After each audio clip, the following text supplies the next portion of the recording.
Hello and welcome to another edition of the Casual Conversation. I'm Joe Salzone. We're back here at City Hall and we're joined by the outgoing mayor of Auburn, Michael Quill, and the incoming mayor of Auburn, Jimmy Giannettino. Gentlemen, thank you both very much for sitting down with us. Thanks for having us. Thank you for the invitation. Mayor Quill, I'll start with you. We've had a lot of conversations over the years on the radio, here on television, on ARMA. Does it feel like you have been in office for as long as you've been? Some days, no. Some days it feels twice as long. It's like, I want to say it's like a lot of other jobs. Some days go by really rapidly, you have a good day, and other days everything doesn't fall into place and it makes for a bit of a longer day. You were, before you ever became an elected official, you were the fire chief in Auburn. When did you know that public service was the route you wanted to go down? My grandfather was a city councilman for 20 years here, and I always looked up to him. And then I had a couple of my uncles. My uncle Louis was a county legislator, and my family's always been involved in politics. So being on the fire department, it was at the periphery, couldn't really become involved. I tried not to. But as a youngster, I always wanted to sit on city council. So Why? I probably left because I looked up to my grandfather, and I just, it just seemed interesting. I didn't know a lot about it at the time, but to hear my dad was one of 15 kids, and they would get together and they would fight over politics, over, not fight, but argue. Sure. And it sounded very interesting, and it's just something that I guess no one else that I really knew did that, other than my family. My friends never talked about it or thought about it.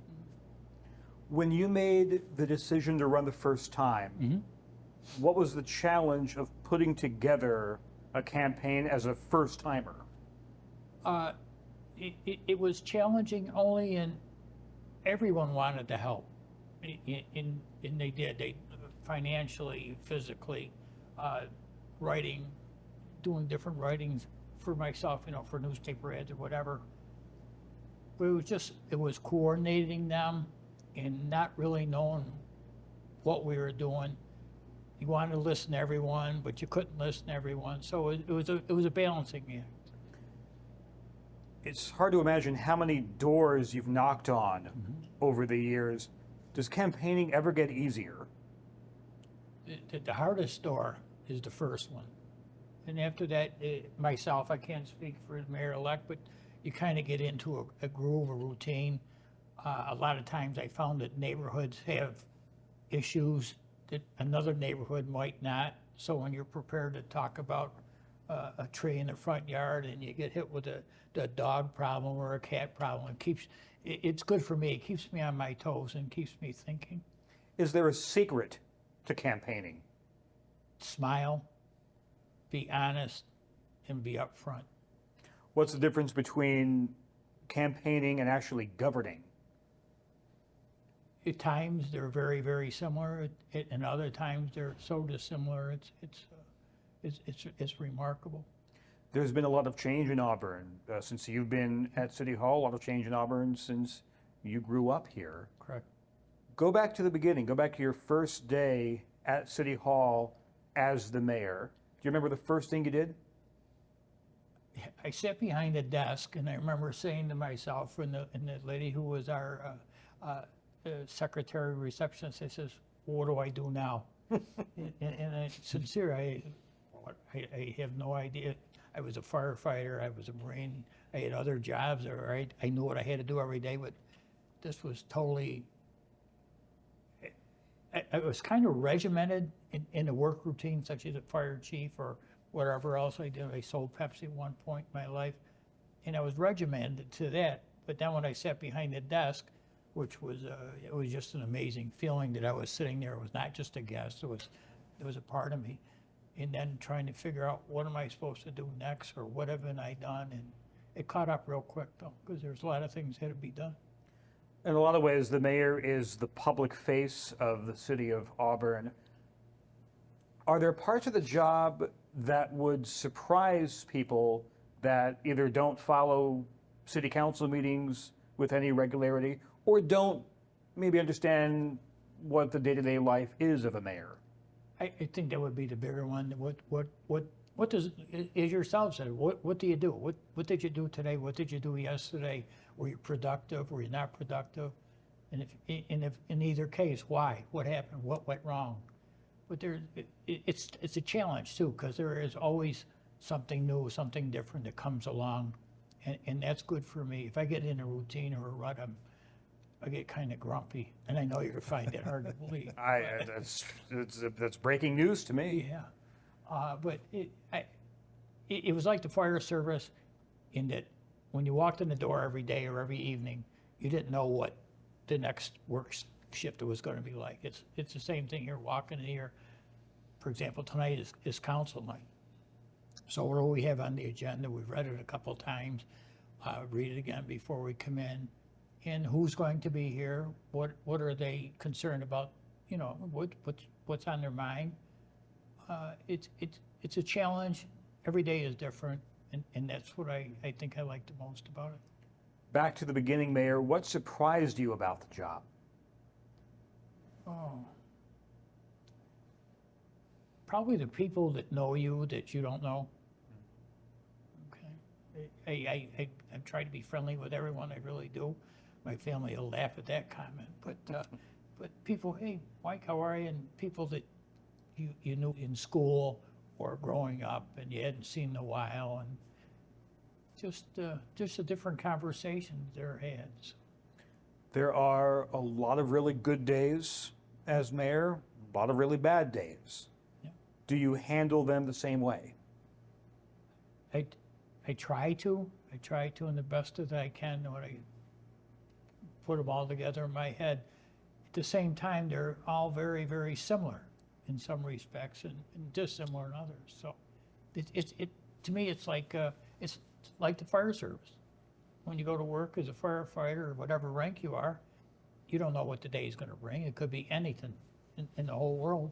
And the mayor's job is similar. It's not as emergency-wise or life-threatening wise to others or whatever, but it is something that keeps you going as to what's going to happen next, or what are we going to be asked to do. Is there one thing in your career as mayor that stands out as either a personal triumph or a professional triumph? You know, as I became with some time under my belt, I was asked to sit on different committees across the state, met some good friends across the street, other mayors, city council members, and it was nice to sit down with them, have a cup of coffee or a beer or whatever, and the issues we have here in Auburn have already happened, for example, in Watertown or Buffalo or whatever, or they're just starting to experience it, or they're willing to give you their advice on when you say what's on your mind to talk about it. So it's a network. It's a very close network, and there's a lot to be said for sitting down in the morning, having a cup of coffee with friends that you don't normally see, and just the conversations that occur. Did COVID have, whether it was a negative effect or a positive effect, how did COVID change what goes on here at City Hall? I think, personally, I think it was it was a traumatic change at times, what goes on here at City Hall. Being here just about every day, or is mayor-elect, is councilor being here in and out different times during the week, you get used to seeing people in their habitat where they're comfortable, and they feel, after a while, they feel comfortable talking with you and asking you questions. And then the general public would be in here a lot. When I first started here, we had the ladies who would sit in the front hallway there, and they were kind of give directions what you're looking for, and I enjoyed talking with them because they came from a different background than I did. They hear different things at the grocery store or just walking downtown that I may not, and that was good. But with COVID, everything, the employees, everything, you know, they were on a different work schedule. Many of them didn't show up because of COVID, so forth and so on. So it was traumatic. Is there a big difference in the Auburn of 2023 into 2024 and the Auburn that you inherited your first term as mayor? Absolutely, absolutely. There was good things going on. There were not so good things going on. But every day, it's like I said, it's like the fire service. You don't know what's going to be thrown at you that day or what you're going to be involved in. So there's no two really. The only day that's similar in any respect is today, Thursday, because we have council. The councilors will be in a short period of time, and we talk and tease each other and you know, have a good time, but realizing that we have to come out and we have business to do, and what's the hot item going on in our community this week, and has anybody called you about this or that or stopped you or whatever. So it's a constant learning. Sure. Are you going to miss it? I will miss the people I work with, yeah. Yes. Well, one person you've worked with for the last 8 years is Jimmy Giannettino, who will be your successor here at City Hall, mayor-elect. 2 terms on the city council. Correct. At what point did you decide that you were ready to make the jump from a member of the city council to the person that sits behind that desk there? So last November, Mayor Quill came to us and said that after much consideration between himself and his wife Joan, that he decided he wasn't going to run for a 5th term. And, you know, understanding how much we've accomplished in recent years and the importance of that and continuing that, collectively we started talking about, well, you know, who's going to run to replace Mike. And I gave it a few days to think about it. I talked to my kids about it, my girlfriend Allie, and decided that, you know, I wanted to throw my hat in the ring. I think it's important to make sure that we have stable leadership in the mayor's office. Mike has provided that for the last 16 years. You know, I made it very clear throughout the campaign that, you know, one of the things that we should give Mike credit for is that he restored honor and dignity to the office of mayor. And it's important that that continues, because the success that we've experienced in his term is in large part due to the way he's carried himself and the way he's represented the city. So that was a big factor in my decision to decide to run for mayor. What has been your approach as a member of the city council, and will that approach change once you take the oath of office as mayor? I'm of the opinion if it's not broke, don't fix it. You know, I think a big component of being in public office is being honest, being accessible, being open to other people's ideas, understanding that you've got to compromise at times to get a decision in place and to move forward. And, you know, that's what we've collectively done in the 8 years that I've had the honor of sitting in that chair. And I don't see that changing in any way. You know, once you're elected, you represent everybody. And you've got to, you really have to find, you know, decisions and solutions that are best for a majority of the people in the city. And I don't see that changing. Mayor Quill mentioned some throughout his tenure that he is glued in to what's going on in the city. What would you identify as some of the big issues that the city is facing in the next few years? Sure. First and foremost, and I've been clear throughout the entire campaign on that, is drinking water. Owasco Lake and the threats to our drinking water are the #1 issue. And it's hard because different issues are important to different people, and you don't like to put specific emphasis on one issue. But the reality of it is, if we don't get the state to address the threats to our drinking water in a serious way, we lose everything. So, you know, water quality is #1. We talked a little bit about COVID here a few minutes ago and the impact that that's had on our community, really the country as a whole, but on our community. You know, we're seeing issues with mental health and addiction. Those are at the forefront. We'll continue our efforts on that. The homeless crisis, you know, working with the county to address that. We have tremendous opportunity in neighboring Onondaga County with Micron coming. We fully expect that to kind of spill over into Cayuga County and Auburn. We've already started the efforts to try and capitalize on some of those things. Those efforts will continue as well. I believe we have a once in 3 generation opportunity to solve some of the economic problems that have plagued not only Auburn, but central New York as a whole. Those are some big issues. They are. Which one do you tackle first? I think we have to tackle them all collectively at the same time. Yeah, you know, no one day is the same as the next day.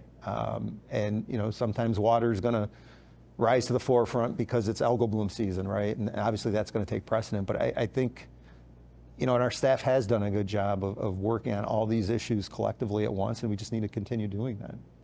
We're having this conversation in December 2023. This may be viewed by people in 2024. Talk to me, Mayor-elect, about the current state of the drinking water quality in the city of Auburn. So I want to be clear that our drinking water is safe. We have protective measures in place to make sure that the 45,000 people that rely on Owasco Lake for drinking water can continue to do that. You know, we know that the problem is getting worse. We know what the causes of that problem are, and we need to continue to work with the state and put pressure on the state basically to hold them to what's legally required. And, you know, those efforts are currently underway. We've recently met with our attorneys regarding our rules and regulations for the lake. We'll continue our push for the total maximum daily load because that is what is required by law. So that's the state of it, right? The good news is our drinking water is still safe. The bad news is that the threat continues, and we really need the state to get on board and to do what's right and what's legally required. The algal blooms, is that the primary problem? That is what threatens our drinking water. There are a number of factors that contribute to those algal blooms. How do you tackle them? We need to work collectively with all the stakeholders. You know, we've built, I think, really good consensus since 2016 with all the surrounding towns, with Cuyahoga County. And we need to work to get that total maximum daily load in place, the pollution budget for the lake, so that we can start to identify where that pollution is coming from and to start turning that pollution off. You mentioned homelessness as another big issue here. Correct. In Auburn. It's a big issue pretty much in every area of New York State. Is the issue a lack of homes, a lack of affordable homes? Is there a mental health component? Is it some combination of all three? Are there other factors that are at play? Yeah, I think it's all the factors you mentioned and more. You know, I actually received an email from somebody in the community yesterday about this issue, and it was, you know, with some recommendations how they thought that we could address the issues at hand. And in that conversation with that person, you know, I know, and I think that person had a good idea of just how complex the problem is and how many factors there are. As a result, I think you have to take a multifaceted approach, which we have been doing. One thing we voted on, I believe it was last week, is working with the county to fund the mobile crisis unit. We had that after hours in the evening, and we just expanded that to daytime hours. And the thought behind that is, you know, oftentimes police will be dispatched to a call. It's a mental health issue, and really not something that police should be involved in. Police don't have the tools to deal with that effectively. Obviously, the police would be called, deem the situation, you know, safe to bring in the mobile crisis unit, and then hopefully get the services to those people that are struggling for whatever reason, and try to help them address what the root of the problem is. I'm curious, there's always a lot of talk about conversations that elected officials have with the constituents. The staff here at City Hall, have they come to you with any issues that are of concern to them that they would like to see you and the next city council begin to deal with? I wouldn't say that there's any one specific issue that they've come to us and said, we need to fix this now. You know, the reason we've had success in recent years is because of the staff that's here in this building and throughout the entire city organization. They're second to none. They love this city. They're committing their lives to the city and to the people of the city. We have constant ongoing dialogue with all the departments. We collectively work on those issues that they identify. You know, for instance, right now down at the wastewater treatment plant, we're undergoing a multi-million-dollar upgrade. that upgrade is in the works now because Seth Jensen and his staff for the previous 6 years had come to us and identified, issues at that wastewater treatment plant, new regulations from the DEC, things that need to be addressed, and we worked on it collectively in a public setting, sometimes in meetings with staff members and vendors. But now we're working towards the solution for that. So they're continuously coming to us and identifying issues that need to be addressed. So I wouldn't say there's any one thing that they've said between the election and now we've got to address this immediately. I'd like to jump in. Sure, go ahead. If I may. I owe a lot. I think our city manager, Jeff Diger, is a very responsible person. He's a terrific city manager. He has the support and the backing of our workforce. And he also has the support and backing of myself, and I would say all of council. Jeff is a great in-between person. None of the only employees that work for the city council, for the mayor and council, is the city manager. All of our other employees report to the city manager. So Jeff has a good handle on things. He knows what's going on. He relays it to council, and he's doing a terrific job. He really is. But I think a lot of not what the mayor-elect is saying is wrong, but I think Jeff is the in-between that is bringing forward issues or problems that the employees are seeing or enduring. So, and I would agree with that. I think that not to hijack your conversation, but Jeff has been a tremendous city manager. It kind of came out of left field. He The was former fire chief. Yeah, and it was at the recommendation of City Manager Doug Selby. Yep. He had reached out to Mayor Quill and said, I've decided that I'm going to retire. I have a recommendation for an interim, and it was Jeff. And, Jeff brings a different approach to the office of city manager. I'm not being critical of any previous city managers. He has that first responder attitude and this get things done approach. And the other thing that he's done very successfully is he's empowered the entire city staff to do what they're good at, and that's their jobs. And to trust them, to empower them to use their skills and their talents to just do their jobs. And there's a picture on the wall in the executive chambers of Bruce Clifford. I never worked with Mr. Clifford. I hear he's a tremendous city manager. I think someday Jeff Diger's picture will be on that wall because he has been a fantastic city manager. That's high praise. yeah. This is a question for both of you, because Mayor, you brought up the role of Jeff Diger as city manager. Mm-hmm. There are, in any body of government, a lot of strong personalities. Mm-hmm. Clash of opinions sometimes, clash of ideologies. How important is it to have a good, strong, cohesive unit where even if you disagree, you can find some common ground? It's almost like any work environment. You have the good guy, the bad guy. And Jeff, in my mind, Jeff fits both bills at the same time. He's open to the employees. He's open to myself and the city council. He's upfront. When you ask Jeff a question, you're going to get the answer, and you're going to get not a candied up answer or something made up. Jeff is going to be very honest. And at the same time, if he doesn't know the answer, he will find out. But I believe that employees, our city employees, have respect for Jeff because of his background, where he came from. They know of him. They know where he lives. I think that's created a terrific bridge between the city manager and our workforce. And then in turn, it has worked in the city council and mayor's behalf also to have faith and trust in what the city manager is telling you. So I think Jimmy may have said this, but the only employee that we as the mayor and council have is Mr. Diger, really. The rest of them, they all report to Mr. Diger. So there has to be a terrific working relationship. And we've had that with other city managers, but some are better at some aspects of it than others. But Jeff just seems to be well-rounded, and I have a lot of respect for him. Any thought on that, Mayor-elect? I'll say, in terms of, getting along and clashes of personalities, and whether or not that's important, I would say that it's vital, right? Because how do you get anything done if you can't work with each other?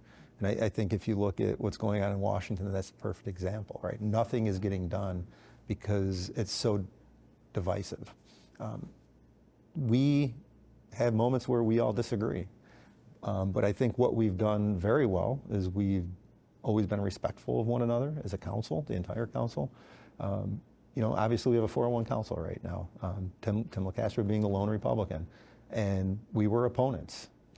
Not a lot of people know that prior to us being opponents, we were neighbors and friends.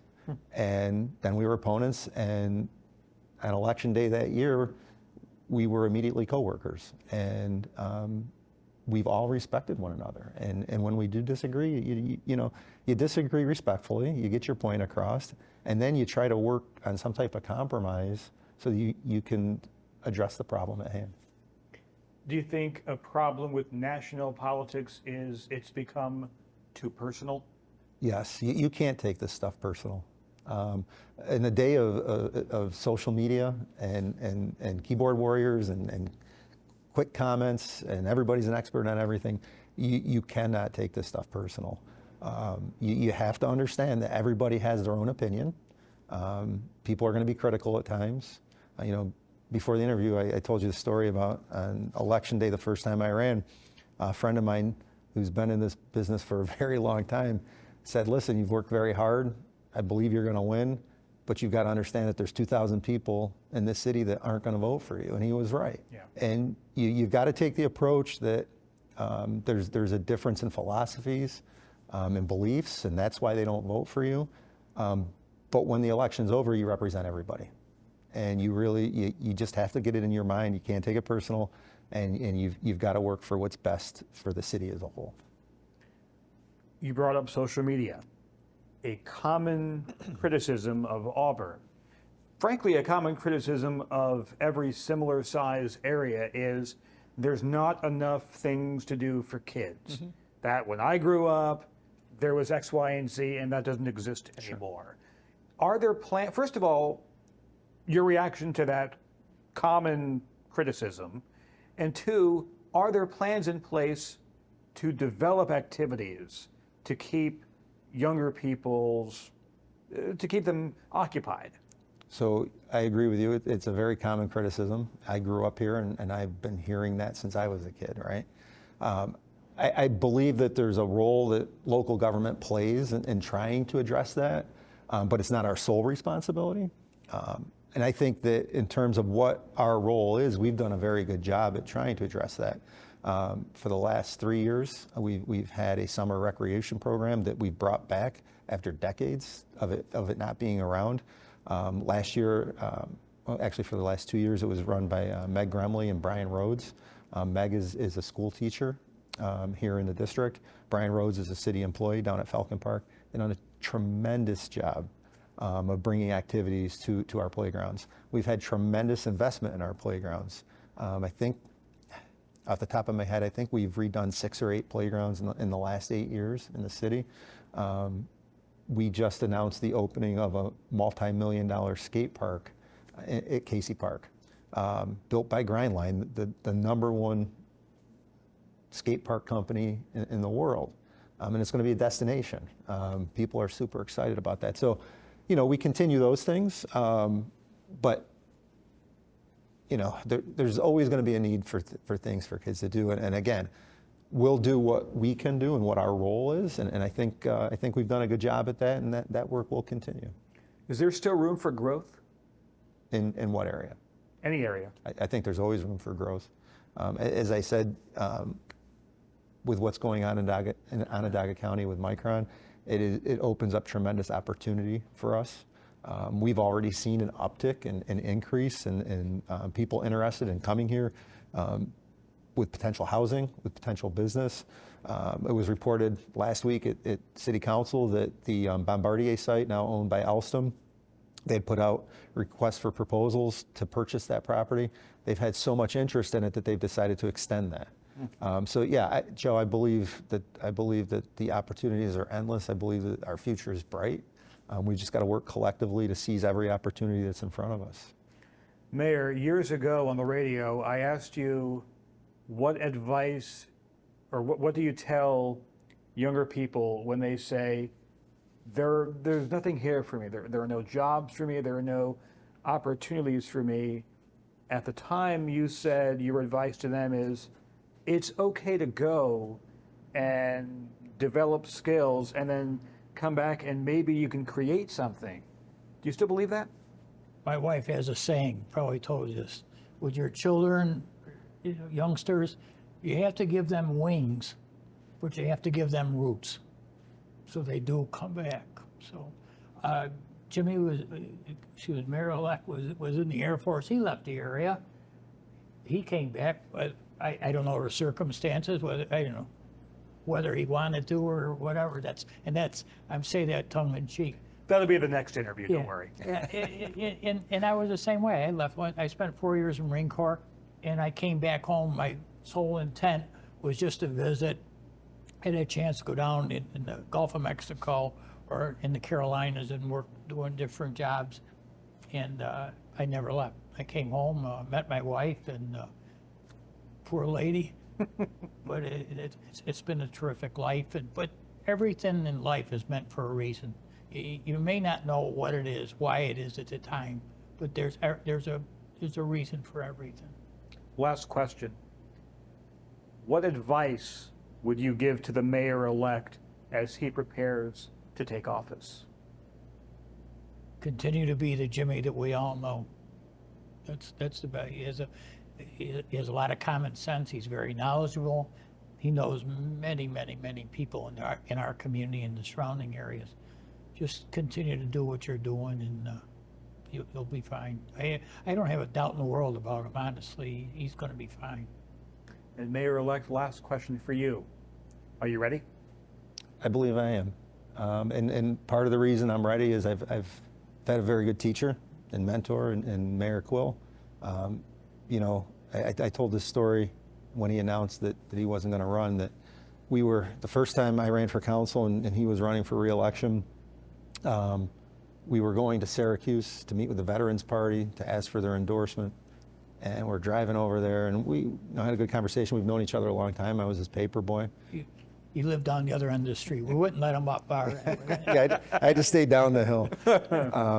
But we go in the room, and we're sitting there, and he picked up on the fact that I was nervous. He said, "Are you nervous?" And I said, "I am." And he said, "Don't be." He said, "Just be yourself." And that's always stuck with me. I think it's important to be yourself, be who you are, be honest with people. Even if that honesty means you're disagreeing with them, Sure. The last thing anybody wants is to be lied to. So Joe, I am ready, and I credit that readiness in large part to the role model that he has been, not only for me but for everybody sitting on the other side of the bar here.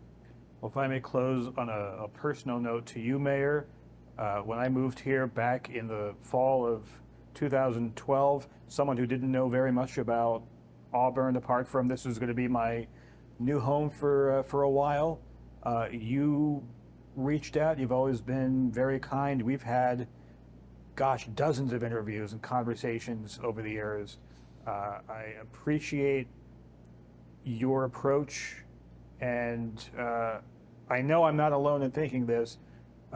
You have cast a long shadow over City Hall and will be missed. Well, thank you for that, but just be yourself. That's what people. Do you really want to know what I think? Yeah, sure. I'm a big boy. I won't pay attention anyway. But yeah, no, I'm serious. It would just be like on the radio again. Just think if when someone moves into town, that you take them under your wing and just don't try to overwhelm them, but just talk with them, get to be friends.